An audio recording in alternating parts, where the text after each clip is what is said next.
साथियों नमस्कार। ये वीडियो एक बनाने की कोशिश है आपके लिए, जिससे जो कल से चल रही हैं दुनिया भर की उथल-पुथल मार्केट के अंदर, लोगों के अंदर, आपके अंदर और उसी को लेकर के आपके साथ डिस्कस करना चाहता हूँ। जैसा कि प्रिंट मीडिया, इलेक्ट्रॉनिक मीडिया में आप पढ़ रहे हैं कि न्यूज़ को लेकर के दुनिया भर की खबरें चल रही हैं कि ये होने वाला है, वो होने वाला है। लेकिन सिर्फ़ इतना कहना चाहता हूँ। अच्छा एक चीज़ और, जो मैं कहने जा रहा हूँ आपसे, ये मेरे अपने व्यक्तिगत तजुर्बे के आधार पे आपसे बात रख रहा हूँ। कोई मैं किसी का नुमाइंदा नहीं हूँ कि मैं किसी की बात आपके साथ शेयर कर रहा हूँ। तो ऐसा बिल्कुल मत समझिएगा, ये मेरा अपना एक्सपीरियंस है जिसके आधार पे आपसे बात कर रहा हूँ।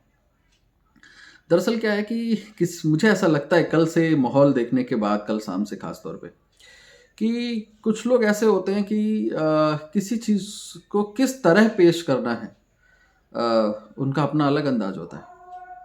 और वही करने की कोशिश हर बार करते हैं। और कैसे कहूँ इस बात को, लेकिन कुछ शब्द नहीं मिल रहा है। लेकिन जो मैं कहना चाहता हूँ वो ये है सर, ये हमारे आपके लिए सबसे ज़्यादा खुशी की बात है।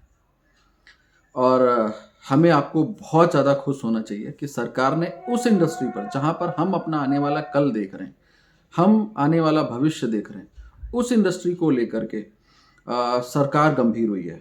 और वो कहीं न कहीं उस इंडस्ट्री को रेगुलेट करने पर बात कर रही है। मतलब उसको सही तरीके से उस इंडस्ट्री पर कैसे काम हो सके, कैसे हम वहाँ पर भविष्य देख सकते हैं। ये जो अनियंत्रित व्यवस्था है, इसको नियंत्रित करने की बात हो रही है। तो ये तो हमारे और आपके लिए बड़ा अच्छी बात है, बहुत खुशी की बात है।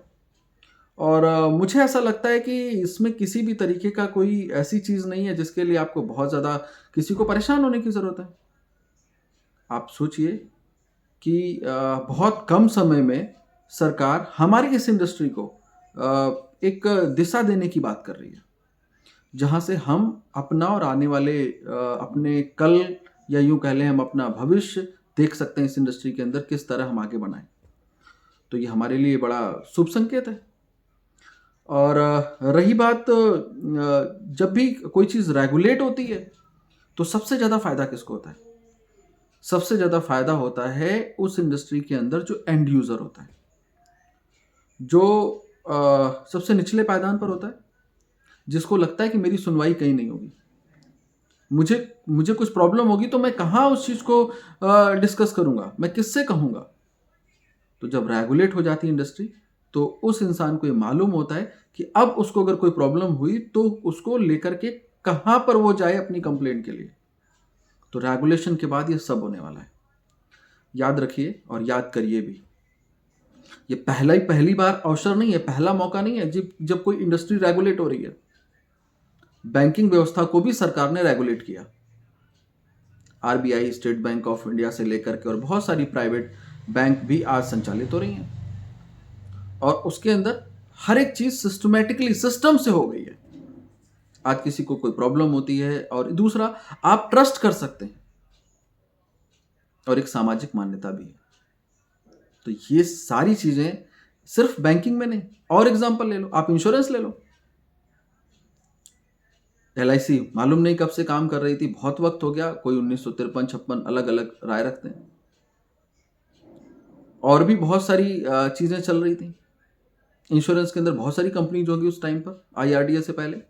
लेकिन सरकार ने उसको भी रेगुलेट किया। और एक चीज और, लोगों के जहन में ये चल रहा है कि ये डिजिटल करेंसी आरबीआई लेकर के आने वाला है, रिजर्व बैंक ऑफ इंडिया, सरकार अपनी डिजिटल करेंसी लेकर के आने वाली है। तो उस संदर्भ में मैं सिर्फ इतना कहना चाहूँगा सर, कि जिस तरीके से जब टेलीकॉम इंडस्ट्री रेगुलेट हुई, तो सरकार की भी तो अपनी एक टेलीकॉम व्यवस्था थी जिसको बीएसएनएल कहते हैं आप।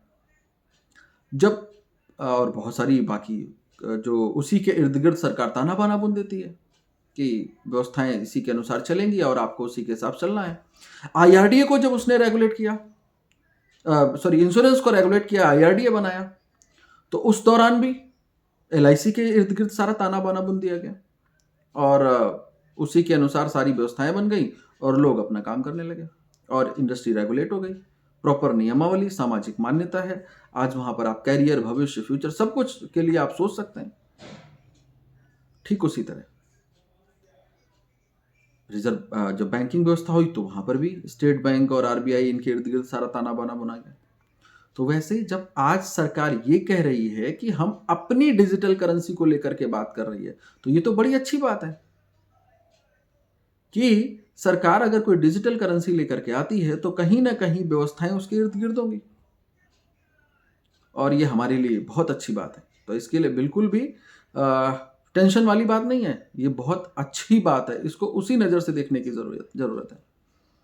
और एक चीज़ जो कुछ ऐसा लोग सोच रहे हैं कि कुछ गड़बड़ ये इस तरीके की संभावना है, तो इस तरीके की संभावनाएं बिल्कुल नहीं है, क्योंकि सरकार बैन कैसे करती है या बैन कैसे किया जाता है, इसके लिए हमारे मोदी जी ने बैन करने का तरीका दिखा दिया है। क्योंकि वो रेगुलेट करने के प्रोसेस में वो बिल लाने वाली बात नहीं होती है। वहाँ पर क्या बात होती है? वहाँ पर बात होती है कि रेगुलेट करने की बात होती है। लेकिन अगर जब बैन करने की बात होती है तो रात को 8 बजे मोदी जी आते हैं बैन करने के लिए, और फिर सीधा बैन। तो वैसी तो कोई बात है नहीं। तो आप चीज़ों को देखने की कोशिश करिए। जो लोग आपदा में अवसर ढूंढते हैं उनसे बचने की कोशिश कीजिए। और मैं आपको बता दूं, ये लगाम बहुत ज़रूरी है। आज जो ये एक्सचेंज है ना, जो आज इंडिया में 15-16 काम कर रहे हैं, वजीरेक्स से लेकर के और बहुत सारे, आज ये सोचिए जब ऐसा कुछ हो जाएगा तो इनकी जो मनमानियां हैं वो बंद हो जाएंगी। जब मन करते हैं तो डिपॉजिट ओपन कर देते हैं, जब मन करता है डिपॉजिट ब्लॉक कर देते हैं, जब मन करता है ट्रांसफर चालू है, जब मन करता है बंद कर देते हैं। कोई नियमावली नहीं है, अपने हिसाब से चीज़ों को चला रहे हैं। अपना ओपन कर लिया, एक्सचेंज बना लिया और अपने हिसाब से चल रहा है। आम आदमी उसके अंदर पैसा रख करके और उनके ऊपर आश्रित है ट्रांजैक्शंस के लिए। ये सब कुछ खत्म हो जाएगा। प्रॉपर सिस्टमेटिकली सारी चीज़ें चालू होंगी, और जब जो नियम है उसके आधार पे सबको चलना पड़ेगा। चाहे कोई एक्सचेंज हो, और जो ये कुकुरमुत्ते की तरह कॉइन और टोकन बन रहे हैं, जो देखो वो नया कॉइन बना रहा है, जो देखो वो टोकन लेकर के आ रहा है, उसमें तरह तरह के इन्वेस्टमेंट स्कीम सब कुछ चला रहे हैं उसके अंदर। इन सब के ऊपर लगाम होगी। याद करो सर, हर इंडस्ट्री के अंदर ऐसे हुआ है। अभी रियल एस्टेट में भी देख लो, लेटेस्ट एग्जांपल है।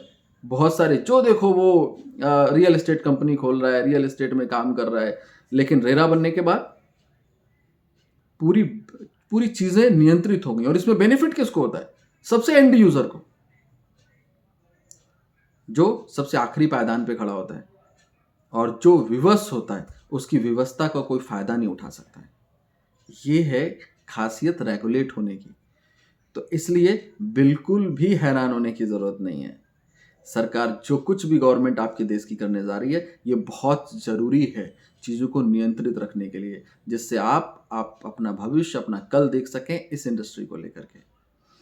और ये आज नहीं तो कल आवश्यक था। अब रही एक शब्द और इस्तेमाल होता है कि प्राइवेट क्रिप्टो करेंसी को लेकर के। तो प्राइवेट क्रिप्टो करेंसी, या जिनको प्राइवेसी कॉइन कहते हैं, आप इनको गूगल कर सकते हो, वहाँ पर आपको मिल जाएगा। आप डाल दीजिए what is private crypto currency या प्राइवेसी कॉइन कौन है, तो आपको लगभग इस समय according to coin market cap लगभग 87 के आसपास प्राइवेसी कॉइन्स अवेलेबल हैं, जिनमें लोग ट्रेड कर रहे हैं, खरीद फरोख्त हो रही हैं। उनके साथ थोड़ा सा एक चैलेंज ये है कि जब आप ट्रांजेक्शन करते हो, खासतौर पर प्राइवेसी कॉइन्स की मैं बात कर रहा हूँ, तो वहाँ पर जो उनका एड्रेस होता है, या यूँ कह लें ट्रांजेक्शन डिटेल जो होती है वो हाइड हो जाती है। वो सामने वाला इंसान उनको ट्रैक नहीं कर सकता है। तो ये एक तरीके से देखा जाए अच्छी बात नहीं है। पारदर्शिता नहीं है इसके अंदर, कहते हैं ना ट्रांसपेरेंसी का अभाव है। तो इसलिए कहीं ना कहीं जो ये बड़े शब्दों के साथ इस्तेमाल हो रहा है कि private crypto currency, privacy coins, इनके ऊपर लगाम लगाने की मंशा दिख रही है सरकार की, और जो मुझे लगता है उचित भी है। क्योंकि क्रिप्टो करेंसी, ब्लॉकचेन टेक्नोलॉजी का तो मतलब यही है कि हर एक चीज़ कहीं पर कभी भी किसी भी डेटा को रीड किया जा सकता है। इसमें कुछ छुपाने जैसा नहीं है। लेकिन अगर आप प्राइवेसी कॉइन्स के अंदर जाएंगे तो ये कहीं ना कहीं ये एक तरीके की हाइड करने की व्यवस्था है, जहाँ पर चीज़ों को छुपा लिया जाता है, ट्रांजैक्शन को, डिटेल को, किसने किसको क्या भेजा, कितना भेजा, ये चीज़ें दिखाई नहीं देती हैं। तो इसलिए आप प्राइवेसी कॉइन जो 87 है, तो उनको लेकर के कहीं ना कहीं मुझे लगता है सरकार विचार करने की मुद्रा में है, और उनको लगता है, जो मुझे समझ में आता है, और ये उचित भी है। और बाकी चीज़ों के लिए सिर्फ इतना कहना चाहूँगा कि बिल्कुल सरकार अपनी डिजिटल करेंसी लेकर के आती है, तो ये एक बहुत अच्छा साइन है, क्योंकि व्यवस्थाएं उसी के इर्द गिर्द चलेंगी। जैसे टेलीकॉम में BSNL के इर्द गिर्द चल रही हैं, जैसे आपके IRDA के अंदर LIC के इर्द गिर्द चल रही है, बैंकिंग व्यवस्था के अंदर आप देख सकते हैं। तो कहीं ना कहीं ये चीज़ें उसी की तरह ताना बाना बुना जा रहा है। समझने की कोशिश कीजिए, किसी भी स्थिति में निराश होने की आवश्यकता नहीं, खुशी की बात है। और अपने लोगों को जो इस इंडस्ट्री का हिस्सा हैं, उनको यही बोलूँगा, आपको बहुत सारी शुभकामनाएं, और बहुत सारा आपको जो है आने वाले भविष्य में आप बहुत अच्छा कर पाएँ इस इंडस्ट्री के लिए, उसके लिए बहुत बहुत आपको जो है अभी से शुभकामनाएं देता हूँ।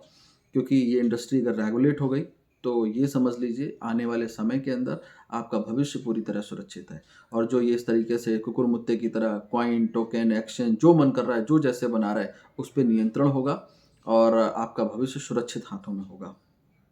सारी एक्सचेंज की मन मर्जियाँ और ये सारा कुछ जो चल रहा है, ये एक तरीके से पूरी तरह से बंद हो जाएगा। और ये जो लोग कहते हैं ना कि कुछ ऐसे भी लोग थे ना, कि जब अभी कोरोना टाइम चल रहा था, तो लोग कहते हैं ना कि जब लोग परेशान होते हैं तो उसका फ़ायदा उठाने की कोशिश करते हैं। जिनको नॉलेज नहीं होता है, तजुर्बा नहीं होता है, उसका फ़ायदा उठाने की कोशिश करते हैं। तो वही आज ये एक्सचेंज और छोटे मोटे लोग कर रहे हैं, कि जिनको नॉलेज नहीं, बेचारे परेशान होकर के न्यूज़ देख ली और तुरंत घबरा गए, मालूम नहीं क्या होगा, क्योंकि उन्हें इस इंडस्ट्री का अवेयर ही नहीं, जानकारी ही नहीं है। तो वो अपना बेचने लगते हैं, और वो लोग उसको उस टाइम पर औने पौने भाव में खरीद करके और अपना अपना मुद्रा कोष बढ़ाने की कोशिश करते हैं। तो इन चीज़ों से बचना चाहिए आपको। और ये मेरे जो कुछ भी मैंने आपको रखा, ये जो मुझे समझ में आया कल से लेकर आज तक, वो हमारे अपने व्यक्तिगत विचार हैं।